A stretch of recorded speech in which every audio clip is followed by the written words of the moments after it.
कितने दिन आपको लग रहे हैं, 1 माह, 2 माह, 1.5 माह, चंद हफ्ते इमरान खान की ये दोनों जो सज़ाएं हैं, इनके ऊपर कोई फैसला इस्लामाबाद हाई कोर्ट से आता है?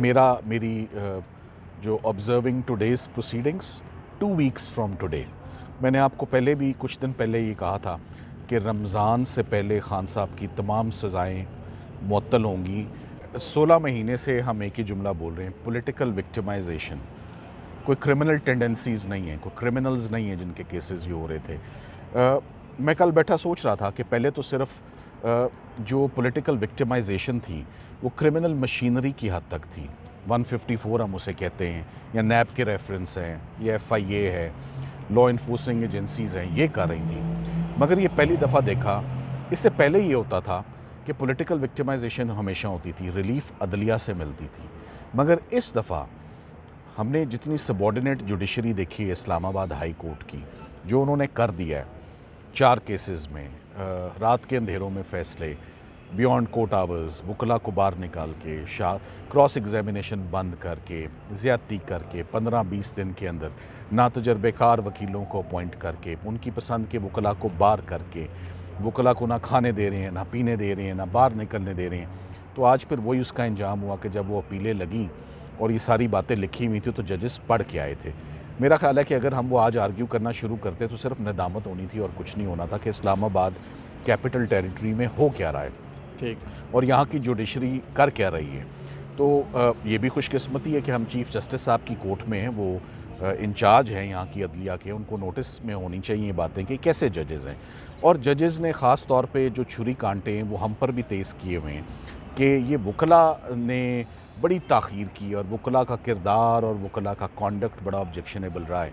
तो जब अब सवाल वकला पर उठा है तो अब वकला की बारी आई है कि अब हम बताएंगे कि ये किसने अपने इख्तियारात का गलत इस्तेमाल किया है, किसने CRPC नहीं पढ़ी, किसने कानून शहादत नहीं पढ़ा, किसने 10A नहीं पढ़ा, किसने आइन नहीं पढ़ा, किसने फंडामेंटल राइट्स ऑफ एक्यूज़ नहीं पढ़े।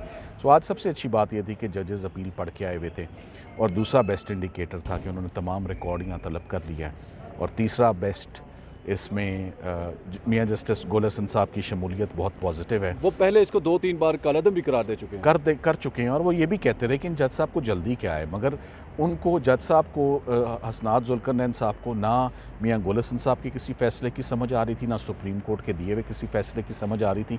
उन्होंने अपने सर पे सिर्फ एक ही चीज़ सवार की हुई थी कि शाह महमूद कुरैशी साहब की ज़मानत में 1 महीने का डायरेक्शन है और वो ख़त्म हो रहा है।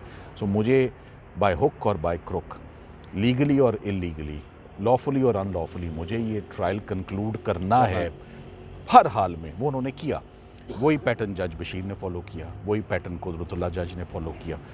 सो मेरा ये ख्याल है कि बैक टू बैक इन तीनों जजेस ने जो काम किया है, और तीनों में स्ट्रक्चर पास किए हैं हम वकला के ऊपर, ठीक है, ज़हीर साहब के ऊपर, मेरे ऊपर, ये उस्मान रियाज गिल साहब के ऊपर। सो जब हमारे कॉन्डक्ट पे वो बात कर रहे हैं तो हम सबसे पहले कहेंगे अपीलें तो होंगी बाद में टेकअप, ठीक है, तो पहले हम अपना हिसाब किताब ज़रा सीधा कर लें तो वो बेहतर है। ठीक है। तो यही प्लानिंग है और यही होगा। और ये रिमांड के केसेस नहीं हैं। कितने मौके देने हैं आपने एक जज को कि वो दुरुस्त तरीका अपनाए? 4-4, 5-5 दफ़ा तो नहीं ना मुकदमा शुरू हो सकता। ये हमने देखा कि नवाज़ शरीफ के केसेस में भी पॉलिटिकल मुकदमात में पहले वही जजेस होते हैं, वो ट्रायल बड़ी जल्दी से कर देते हैं, बाद में फिर रिवर्स होते हैं मामला सारे। अब की बार भी आप कह रहे हैं कि जजेस को अकाउंटेबल, आपकी गुफ्तगू से मुझे लग रहा है कि आप ये कह रहे हैं कि जजेस को भी अकाउंटेबल होना चाहिए। अगर वो गलत काम करते हैं, गलत तरीके से करते हैं, किसी प्रेशर के थ्रू करते हैं, तो फिर उनको भी पूछा जाना चाहिए। तो आप ये कह रहे हैं कहीं ना कहीं कि ट्रायल कोर्ट के भी जो जजेस हैं उनको भी खुली छूट नहीं होनी चाहिए कि अगर आपने गलत भी फैसला दिया है तो उसको हाई कोर्ट ने दुरुस्त कर लिया, आपको कोई नहीं पूछने वाला, बस जस्ट करेक्शन हुई फैसले की। आपने अच्छी सवाल की लाइन दी और मुझे क्लैरिटी दे दी। मेरी अपील की थीम ही वो होगी जो आपने सवाल बना दिया है कि पहले आप अदलिया को दुरुस्त करें, फिर अगर कोई बंदा जुर्म करता है तो उसको भी दुरुस्त कर लेते हैं। तो पहले अदलिया को पता होना चाहिए कानून क्या है। उनको अगर नहीं पता कानून क्या है, क्रिमिनल ट्रायल कैसे चलाना है, मैंने पहले भी एक जुमला बोला है, दोबारा बोल देता हूँ, ये ट्रायल है ही नहीं, इसको ट्रायल नहीं बोलते, और ये जजमेंट है ही नहीं, इसको जजमेंट नहीं बोलते। यही वजह है कि ना ट्रायल हुआ है ना जजमेंट हुई है, बस सज़ा हुई है, बंद है, कॉन्स्टिट्यूशनल राइट्स की वायलेशन है। इसी तरह एक नया ट्रायल शुरू होने जा रहा है कल सुबह, ठीक है, वो अल-कादर का ट्रायल है। उसमें हम उम्मीद करते हैं कि जज साहब तमाम कानूनी तकाज़े पूरे करेंगे। ये हम उम्मीद करते हैं। कल उन्हें रिक्वेस्ट भी करेंगे कि आप वैसा केस ना कीजिएगा जैसे बाकी लोग कर गए हैं, क्योंकि हम अब अपील्स में उनके एक्शंस को हम अकाउंटेबल उस केस ठहराएंगे। में आप ये सदा नहीं करेंगे कि अब जेल में नहीं, कम से कम अदालतों में आना चाहिए? पहले तो चले 8 फरवरी हदफ था, तो अब तो ऐसा कुछ नहीं। आपका ये भी बड़ा अच्छा पॉइंट है। हम इस पर सोच चुके हैं कि जब पब्लिक आय से दूर रख के जब ट्रायल चलाए जाएं और अंधेरे में चलाए जाएं, जेल प्रेमिसेस में चलाए जाएं, तो ऐसे ट्रायल चलते हैं जैसे चले। ठीक। तो ये बहुत बड़ा ये 3 केसेस में आपको एग्जांपल आ गई है कि जेल ट्रायल चलता है तो ऐसा ट्रायल होता है जैसे वो कहते हैं ना कि 10 सेकंड में सज़ा ख़त्म होती है, 14 सेकंड में होती है, वो वैसे ही होगा, वैसा होता नज़र आ रहा है। तो ये चौथा ट्रायल हर सूरत जेल में नहीं होना चाहिए और ये कानूनी टीम इस पे ऑलरेडी मशावरत कर चुकी है। ये उस्मान रियाज गिल साहब इस पर एक पटिशन ऑलरेडी कॉम्प्रीहेंसिवली ड्राफ्ट कर चुके हैं और जो जजेस ने भी बार बार कह रहे हैं, जजेस ने भी जो स्ट्रक्चर पास किए ना कि वकला हाइड एंड सीक करते रहे, वकला कॉपरेट नहीं करते रहे, वकला जिरा नहीं करते रहे, अपनी ड्यूटीज़ नहीं करते रहे। 18 दिन में कौन सी ड्यूटी है जो हमने नहीं की सुबह से लेकर रात तक?